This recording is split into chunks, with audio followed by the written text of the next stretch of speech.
Hello and welcome. This is Rooflemonger, and my friends, we have a bit of an interview for you for Guilty Gear Strive straight from the developers. And the way this interview has come to us is frankly a little bit strange.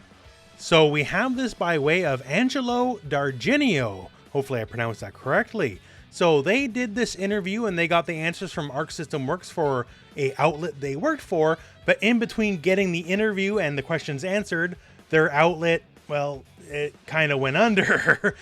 So they have been incredibly gracious giving us the interview here. So instead of just going to nothing, these questions and answers being left as dust in the wind for a site that no longer exists, we have them now instead on this channel. And a few of these questions, well, they lead to some very interesting answers, frankly. So with all that said, let's get right to it.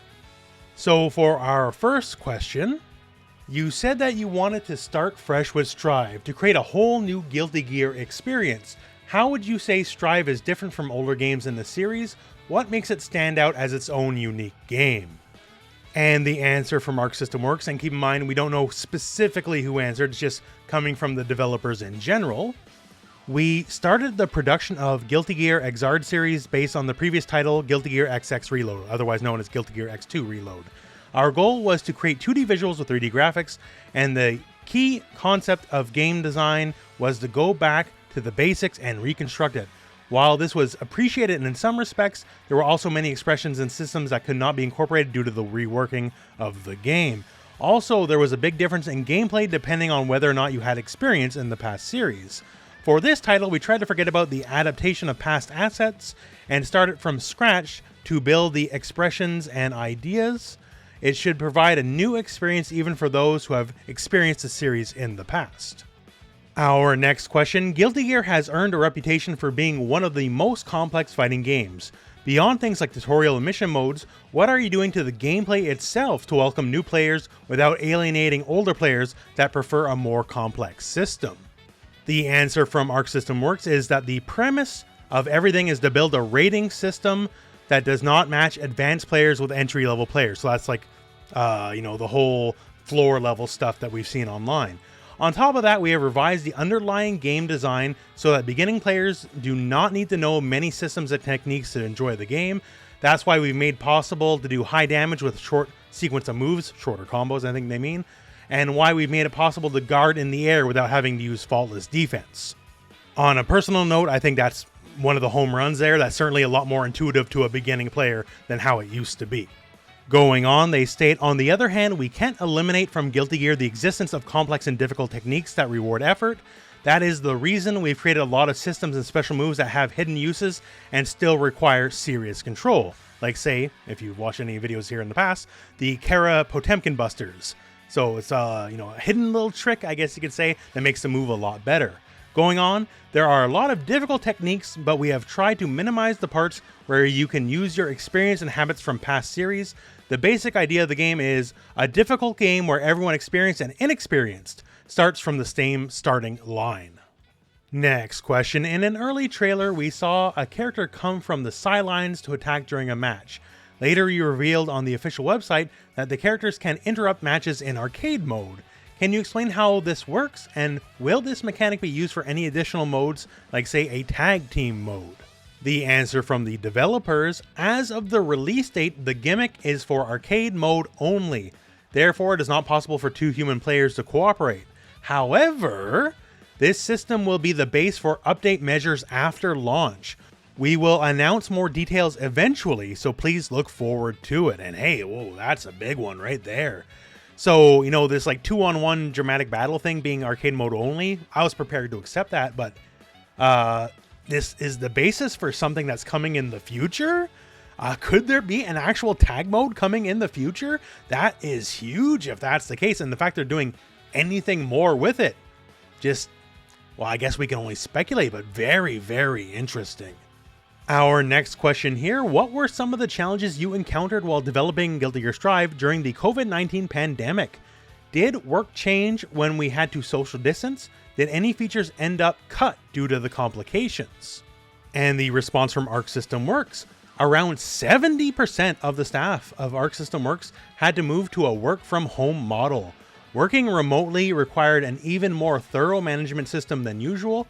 Our lead staff in the Guilty Gear team are used to working directly with their team and their project, which made this change particularly difficult for them.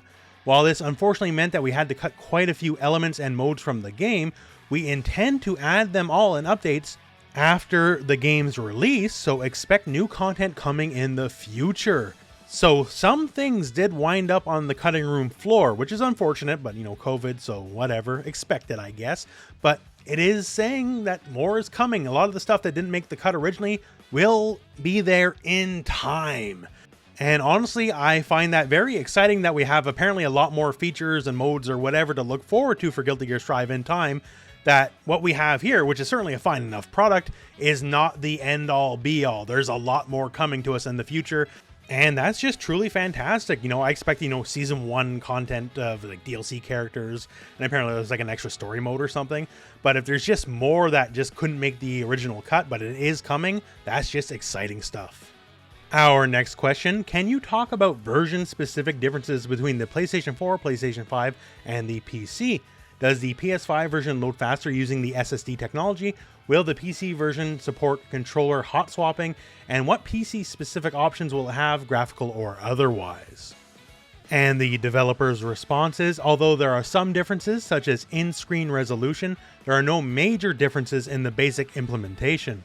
However, we would like everyone to experience the shorter loading time on the PS5 version.